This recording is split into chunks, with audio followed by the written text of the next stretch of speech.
자, 이번 시간에는 교차 검증을 한번 보겠습니다. 교차 검증. 교정 트리랑 이어진 내용인데 이제 조금 훈련을 여러 번씩 줄 거예요. 자, 우리가 여태까지 했던 건 테스트, 우리가 전체 데이터를 가지고 뭘 했냐면 테스트 언더바 스플리트를 이용해서 지금 트레인은 뭐 할 거냐면 해당 클래스 알고리즘의 훈련식 데이터였죠. 트레인 인풋. 그 다음에는 테스트는 뭐였냐면 실제로 훈련을 다 시키고 난 다음에 예측에 사용하는 데이터가 테스트 데이터였습니다. 그런데 지금 이제 우리가 할 거는 지금 할 거 뭐냐면 검증 데이터가 별도로 필요합니다. 검증 데이터. 검증 데이터는 어디에 사용하냐면 훈련 데이터는 지금 손댈 게 없어요. 훈련 세트는 사용합니다. 테스트 세트는 이제 예측할 때 훈련 다 시키고 나서 실제로 새로운 데이터 딱 주고 그걸 분류를 하든지 아니면 예측을 하든지 그때 사용할 건데 검증 세트가 또 필요합니다. 검증 세트는 뭐냐면 우리가 앞에서 봤듯이 결정트리 같은 경우에 과대 적합을 방지하기 위해서 우리가 가지치기를 했는데 지금 현재 맥스 뎁스가 정확하게 어떤 값이 수치값이 좋은지를 우리가 확인을 지금 못했어요. 왜냐면 걔가 범위가 너무 넓으니까 끝까지 갈 수도 있고 가르치기 한 번만 할 수도 있고 10번 만에 중단할 수도 있으니까 그러면 각각의 그 인수값 해당 클래스의 인수값을 우리가 조정해서 결과를 확인해 봐야 될 때가 있어요.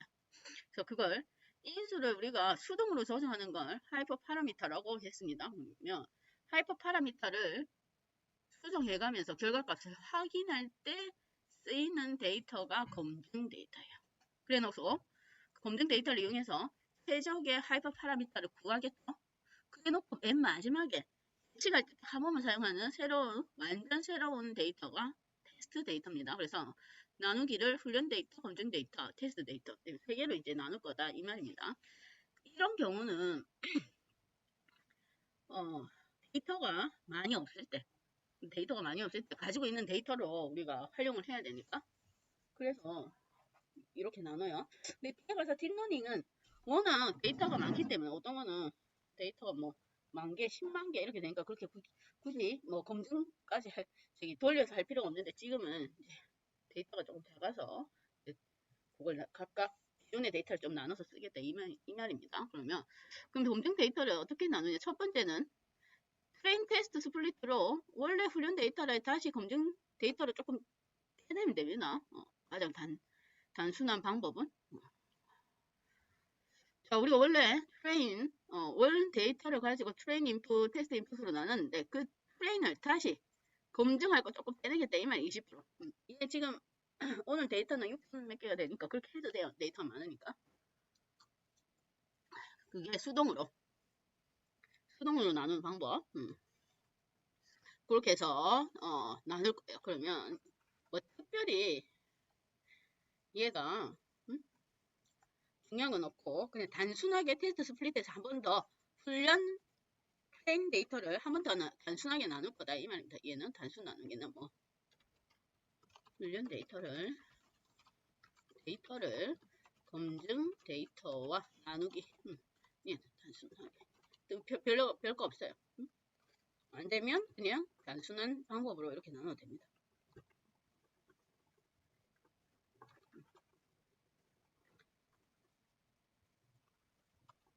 그래서 검증 데이터는 뭐냐면 value 여기서 서브 인풋 하고 value 인풋 서브 인풋이 훈련 데이터가 되는 거고 value 인풋이 검증 데이터가 된다. 이 말 서브가 훈련 value 나머지 테스트는 원래 있던 그대로 20% 나눈 걸 80%에서 다시 20% 나눈다 그 얘기예요. 뭐 특별히 실행시켜봤자 뭐 크게 달라지는 건 없어요. 나누는 것밖에 없으니까.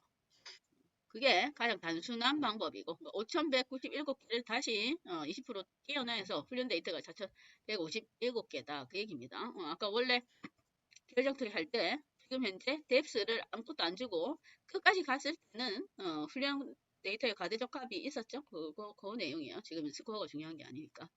그 다음에는 실제로는 뭘 이용하냐면 사이클론에 있는 클래스를 이용을 해요.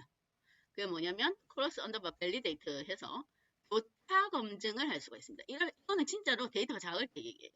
데이터가 작아서 한 가지 데이터를 가지고 훈련에도 이용하고 검증에도 이용하고 그런 형태가 크로스 밸리데이터예요. 그럼 보면 데이터가 작을 때 그럼 이렇게 합니다. 자, 원래 전체 데이터가 있었어요. 근데 얘를 이제 검증 세트만 따로 떼내서 하니까 데이터가 원 데이터가 너무 작아요. 개수가. 그래서 떼내고 나면 훈련 데이터 몇 개 안 듣는다 이 말이에요. 그러면 제대로 훈련이 안 되니까 몇 개 안 되는 걸 가지고 뭐 하냐면 만약에 얘가 지금 3번 나눠져 있어서 얘를 3폴더로 합니다. 폴더. 그러면 3번 나눠져 있으면 첫 번째 한 번 훈련할 때 훈련 데이터 핏에 들어갈 걸 앞에 것 60%로 만약에 70%로 쓴다 이 말이에요. 나머지 30%는 검증할 때 쓸 겁니다.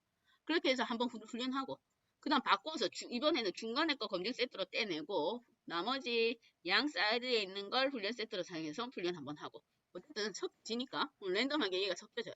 그럼 섞이니까 검증 세트 요 30% 떼낸 걸 빼고 나머지 훈련 두 번째 할 때는 중간에 거 빼고 나머지 훈련 그 다음에 마지막 거는 첫 번째 30% 빼고 나머지 훈련 이러면 골고루 여러 데이터들이 훈련에 참여를 할 수가 있습니다. 그 다음 여러 번 훈련을 하게 되고 데이터가 작을 때는 교차로 조금씩 어떤 한 부분을 검증 세트로 떼내고 나머지를 훈련 세트를 이용해서 우리가 훈련을 한다 이 말이야. 그래놓고 뭐 그러면 각각 훈련하면 각 한 폴드 훈련할 때마다 스코어가 측정이 됩니다. 그러면 그 스코어 측정이 3번이면 3번 나오겠죠. 그럼 그걸 내가 뭘 쓸 건지는 최대값을 스코어로 내가 평가를 할 건지 평균을 스코어로 평가할 건지는 이제 만든 사람 마음인데 일반적으로는 평균 스코어를 평가를 하게 됩니다.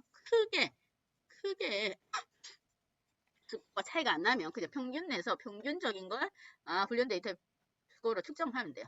자, 그렇게 하는 게 교차 검증이에요. 데이터가 많이 없을 때를 얘기할 거예요. 많이 없을 때. 그러면 사이클런에 뭐가 있냐면 크로스 언더바 밸리데이터라는 패키지가 있어요. 그걸 이용해서 교차 검증을 하는데 얘는 기본값은 5폴드입니다. 그러니까 무조건 한번 훈련시킬 때마다 5번 나누어서 5번 쪼갠다 이 말이에요. 아까 그림은 3번이었지만 기본은 이걸 5개를 나누면 5번, 총 5번, 무조건 총 5번씩 훈련을 시킨다. 그 얘기입니다. 나눠야 되니까. 그래서 교차 검증 한번 이용을 해볼게요. 교차 검증. 이번에는 교차 검증을 이용한 거.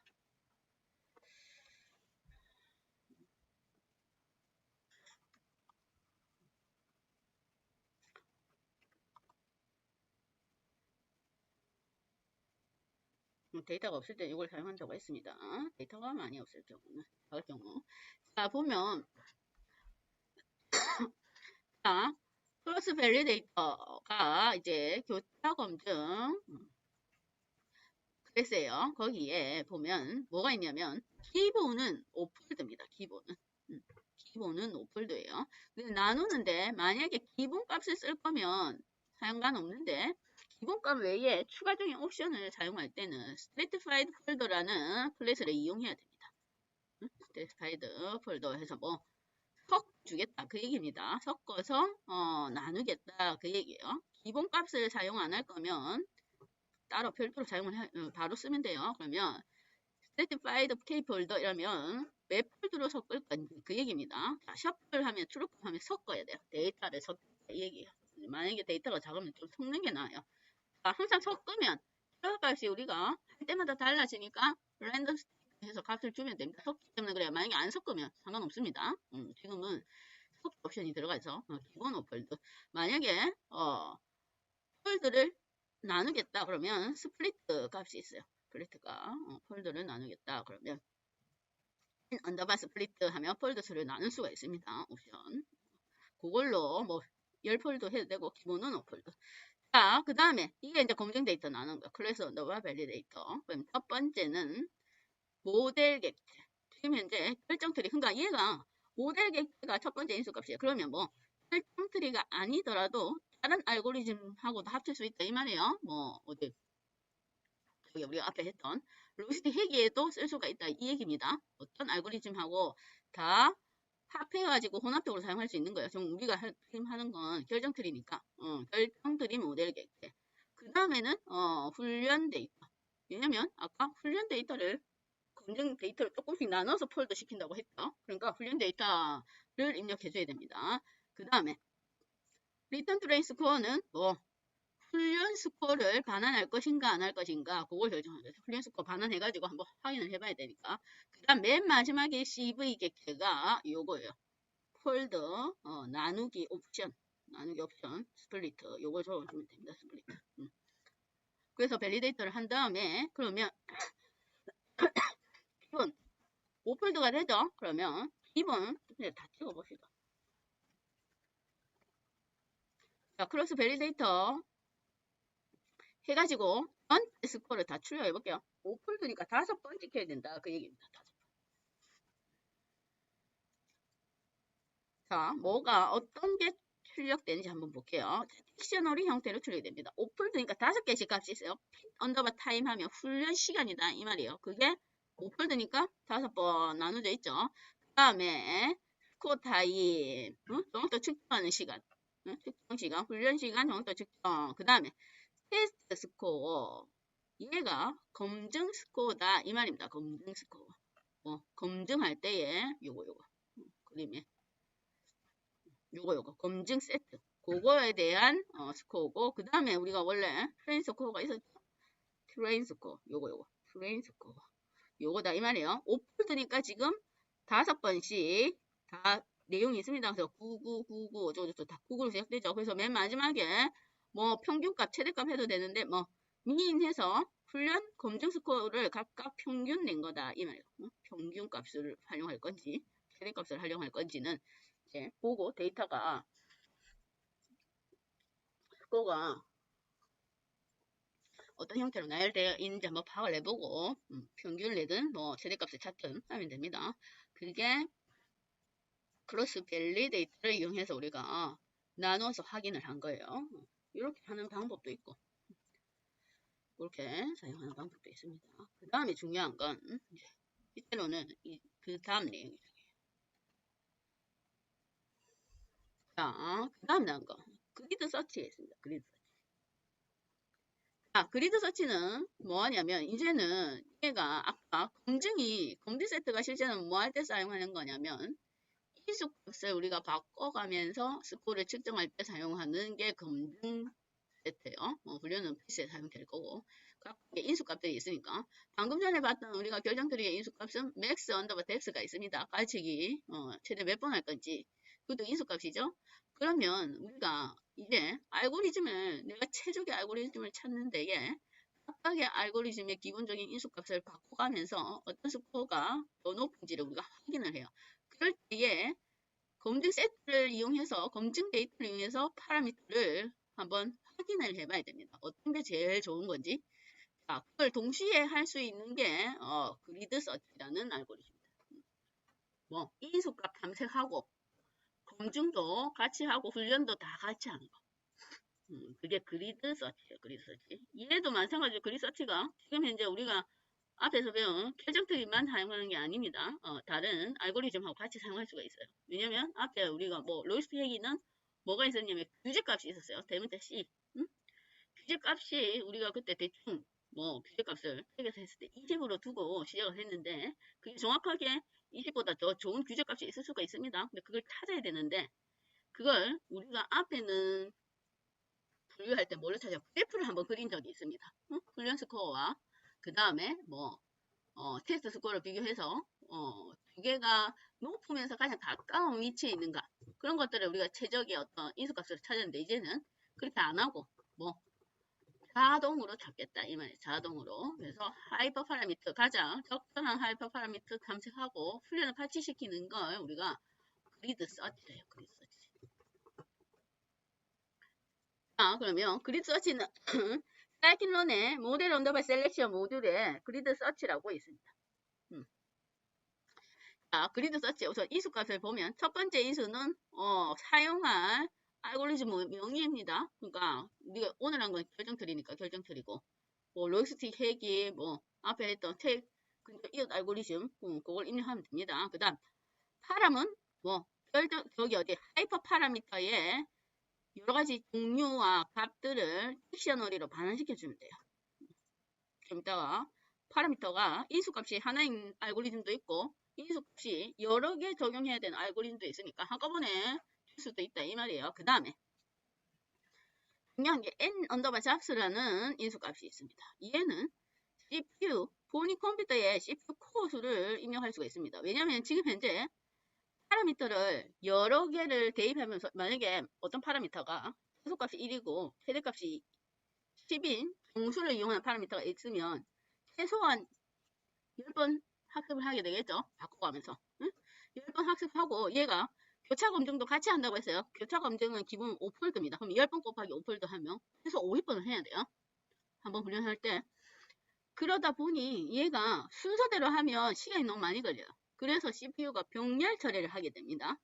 코어에 따라서. 그런데 우리가 CPU 코어 하면 왜 CPU 코어가 CPU 안에 코어 개수가 있는데 해당 CPU가 그 동시에 일할 때에 필요한 이제 장치가 코어 수예요. 근데 내가 내 CPU 코어가 몇 개인지 모를 수가 있죠.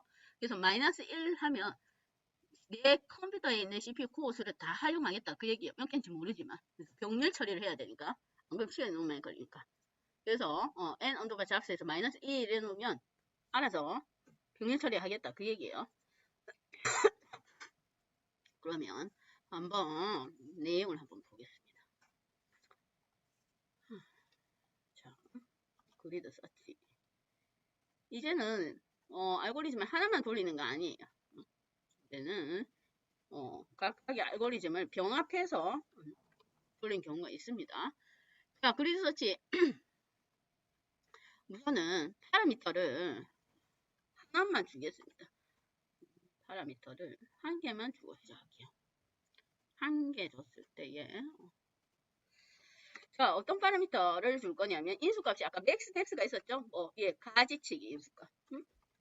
가지치기. 과대적합 방지용. 가지치기. 최대 깊이. 여기 있었습니다. 결정 트리에서. 자, 범위를 지금 여기에 리스트로 나열해도 되고, 리스트로 5부터 시작해서 어디? 19까지.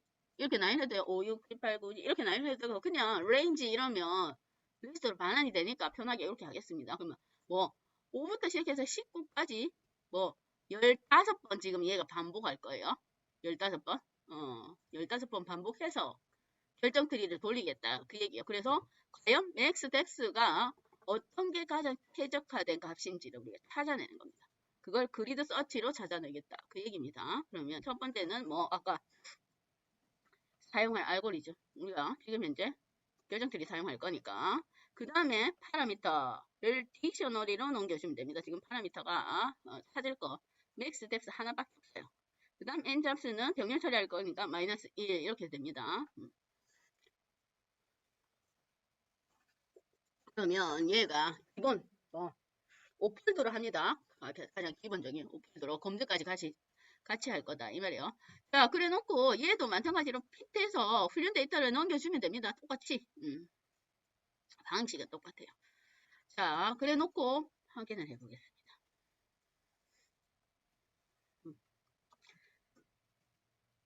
그러면 얘를 돌리고 나서 여러분 지금 맥스 덱스를 5부터 시작해서 19까지 해서 15번 돌리면서 스코어를 얘가 측정하겠죠. 스코어를 측정해서 어디다가 뭘 저장하냐면 가장 정확도가 높은 점수가 높은 모델을 자동으로 반환을 시켜줍니다. 자동으로. 그러면 그 모델을 가지고 스코어를 측정을 해보면 된다 이 말이에요. 그 다음 베스트 언더 파라면 아까 여기 베스트 제일 점수가 스코어가 높은 모델을 반환할 때 해당 파라미터도 같이 반환을 해줘요. 뭐가 제일 좋은 건지 점수 스코어가 높은 거 그것도 같이 반환을 해주니까 그걸 확인해 볼 수가 있어요. 그러면 어떤 게 제일 좋은 앱스인지 우리가 확인을 해볼 수가 있습니다. 아까 책에는 그냥 임의로 3 이렇게 했었죠? 한번 해봅시다. 여기는 뭐가 최적의 파라미터로 보고 있는지.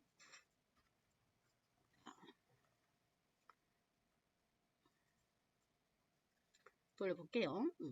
지금은 이제 속도가 느릴 수밖에 없어요. 자, 9085 되어 있네요. 9085. 맥스 뎁스는 8입니다. 8. 그러니까 아까 우리가 5번 두고 3번 두고 했는데 그거보다 더 조금 더 많이 줘네. 8까지는 줘야 9085. 이 정도 돼야, 아까 998 뭐였죠? 그거는 너무 과대적합이니까, 가지치기에서 과대적합을 좀 방지하고 높은 점수를 얻을 수가 있습니다. 그래서 9085. 좀, 이 정도면, 무난하다 볼 수가 있습니다. 그래서 그거 하나. 뎁스를 찾을 때, 최적화되어 있는 뎁스를 찾기 위해서, 그리드 서치해서, 찾으면 된다. 이 말이에요. 그 다음에는, 만약에 이제 매개 변수, 인수값, 해당 클래스의 인수값이 이제 여러 개일 때 한번 돌려볼게요. 하나만 있을 수도 있지만 여러 개 있을 수가 있죠. 그래서 세 개는 이제 여러 개일 때 한번 돌려보겠습니다. 이 말이에요. 자, 결정 트리에 들어갈 인수가 개수가 종류가 좀 많아졌습니다. 결정 트리에 들어갈 인수가 못 보던 게 있네요. 자, 민 언더바 인프레트 언더바 디크리즈라는 인수값이 있고 맥스 뎁스는 우리가 받고 가치기 할 거 그렇죠? 그 다음에 민 언더바 샘플 스플리트가 있습니다. 책에는 내용이 이제 그것들이 대표적으로 결정 트리에 사용되는 인수값이에요. 하이퍼 파라미터. 자, 첫 번째 민 언더바 인프레트 디크리즈는 우리가 결정 트리는 불순도가 있었죠. 주인이 불순도라고 있었습니다. 뭐 분류가 얼마만큼 완성도가 있는지 없는지 그걸 측정하는 게 불순도였어요. 그래서 뭐 불순도 값이 0.5다 이러면 전혀 분류가 안 된 거였죠. 불순도 값이 최소가 되면 0이다 이러면 그 중에 한 개가 완전히 분류가 끝난 거다 이 말이었습니다. 그럴 때에 우리가 끝까지 가는 걸 맥스 뎁스 없으면 걔가 리프 노드까지 완전히 한 개의 분류만 남을 때까지 끝까지 갔어요. 그런데 그렇게 되면 과대적합이라 했습니다. 그래서 과대적합을 방지하는 게 우리가 방금 전에 봤던 맥스 뎁스 해서 노드 깊이를 조정해 주는 게 있었고 또 하나는 뭐냐면 민 인프리트 언더바 디크리즈 해서 불순도 감소 최소량이 있습니다. 그게 뭐냐면 결정 트리는 부모하고 자식 불순도의 차이를 많은 방향으로 분류를 계속 나눈다고 했어요. 그걸 차이를 정보이득이라 하는데 거기에 대한 해석값이다 이 말이에요. 그래서 만약에 분류를 하다가 해당 해석값에 도달하면 더 이상 분류를 안 하겠다 이 말입니다. 중간에 중단하겠다 이 말이에요. 그것도 가지치기 한 종류입니다. 뭐 과대적합을 방지하는 시스템이다 이 얘기예요. 그래서 고값도 기본적으로 인수값에 해당이 됩니다. 결정들이야. 그 다음에 샘플 수는 최소 샘플 수 해서 샘플 수를 지정해 놓으면 막 나누다가 최소 샘플 수에 도달하면 또 그것도 그냥 분할 안 하겠다 이 말이에요. 가치기 계속 더 이상 안 만들겠다 이 말이에요. 얘도 가치기에 해당돼요. 그래서 각 얘네들이 다 과대적합을 방지하는 규제에 해당되는 값들입니다. 그래서 그것들 한번 적절한 값이 뭔지 찾아보겠다 이 말이에요. 방금 전에 했던 건 x만 가지고 찾았는데 이번에는 이제 이 세 개를 다 찾아볼 거예요. 각각의 세 개의 값들이 어떤 것들이 더 최적화된 값이. 민 인프리트 디크리즈는 0.001부터 0.001까지 얘가 스텝입니다. 스텝. 뭐 0.0001 단계씩 밟아가겠다 이 말이에요. 그 다음에 얘는 값는 5에서 2까지 똑같고 그 다음에 샘플 개수도 2에서 100까지인데 10번씩 증가해서 하겠다 이 말이에요. 그러면 여기가 지금 검증할 것들이 지금 많이 있습니다. 그렇죠? 검증할 게 요것도 하고 요것도 하고 병렬 처리를 할 수밖에 없습니다. 이제 얘가 인수값이 매개 변수가 종류가 많아지다 보니까 어쩔 수가 없어요. 그러면 얘를 한번 찾아보겠습니다. 그럼 얘가 시간이 더 걸릴 수가 있습니다. 지금 데이터도 많고 데이터가 5,100 몇 개의 데이터를 얘네들을 다 변경해 가면서 검증을 해야 되니까 많아요. 이거 한번 확인해 봅시다. 그렇게 해서 최적의 인수값을 찾는다 그 얘기예요. 자, 한번 실행을 시켜보겠습니다.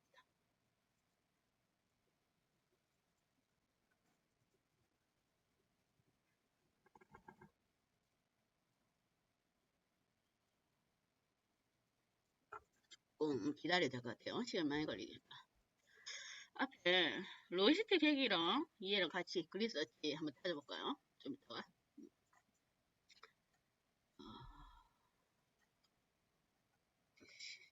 트리 로지스틱 핵이랑 이해랑 같이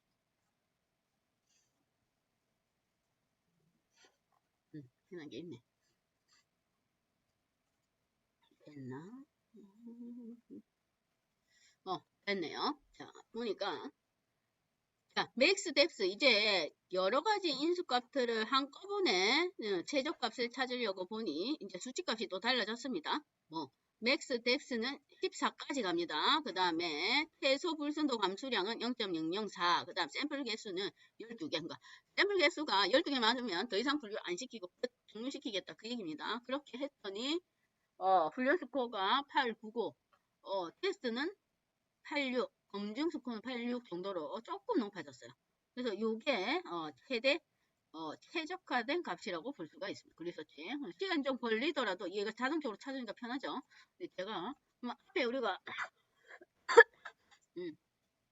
로지스틱 회기에 다중 분류를 했었어요. 물고기 찾는 거. 그때에 뭐가 있었냐면 규제 값이 C가 있었습니다. 그때 책에는 대충 뭐 20으로 두고 했어요. 20으로. 그런데 과연 그게 맞는지 검증을 한번 해볼까요? 그래서 그거 한번 돌려봅시다.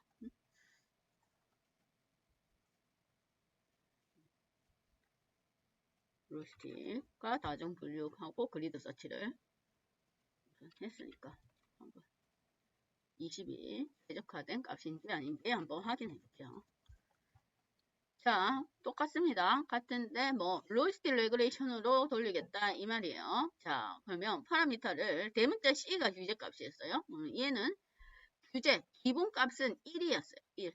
그러면 숫자가 커지면 규제를 완화시켜 주는 겁니다. 얘는 숫자가 클수록 규제 완화예요. C값이 클수록 규제 완화시켜 주는 거예요.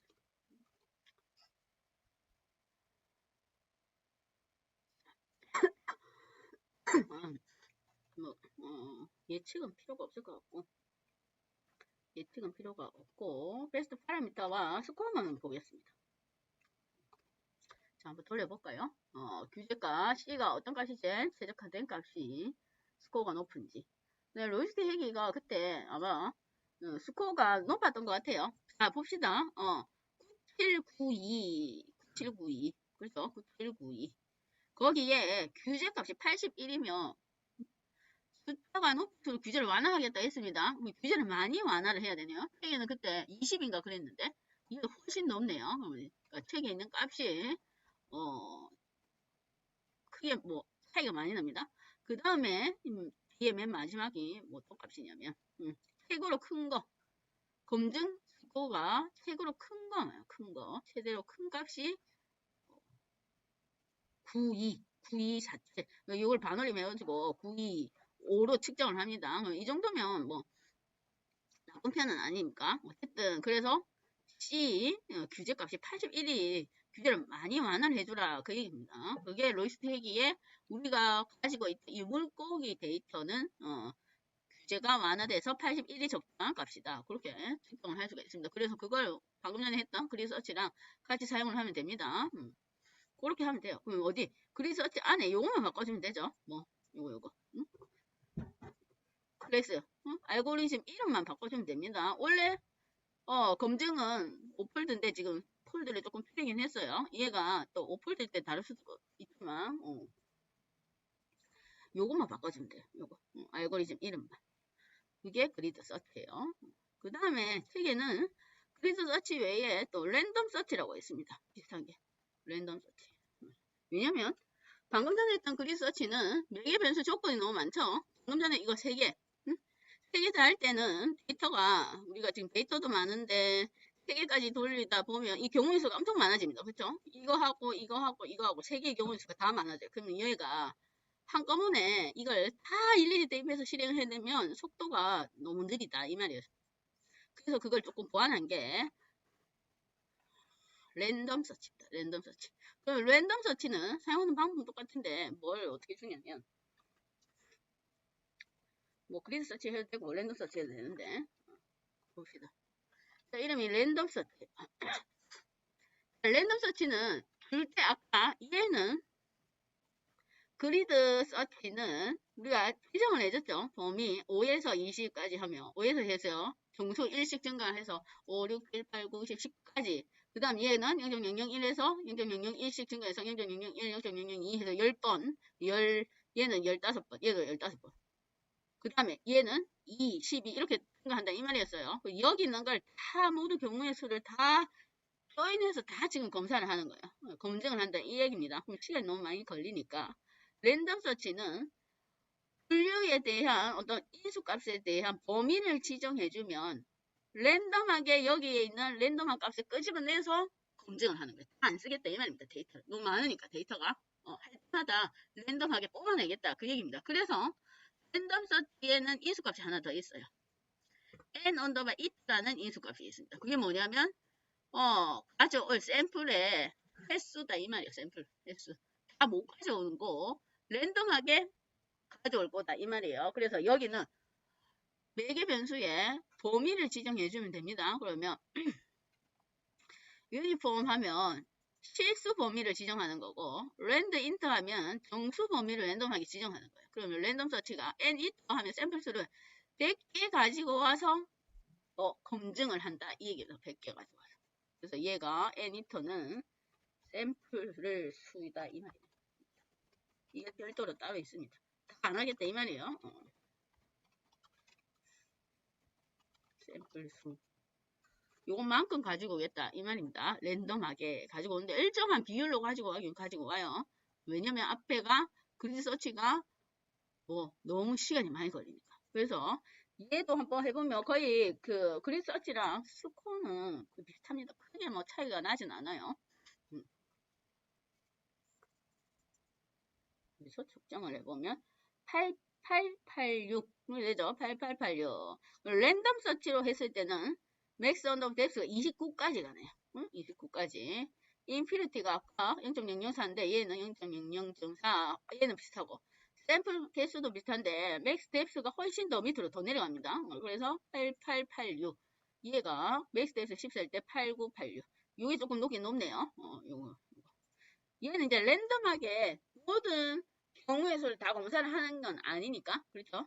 랜덤하게 가져와서 검사를 하는데 맥스 이트의 수를 늘리면 조금 병원도 올라갈 수도 있습니다. 지금은 100번 끄집어 내오겠다. 100번 샘플을 가지고 오겠다. 그 얘기고 그 외에는 그렇게 큰 차이는 없습니다.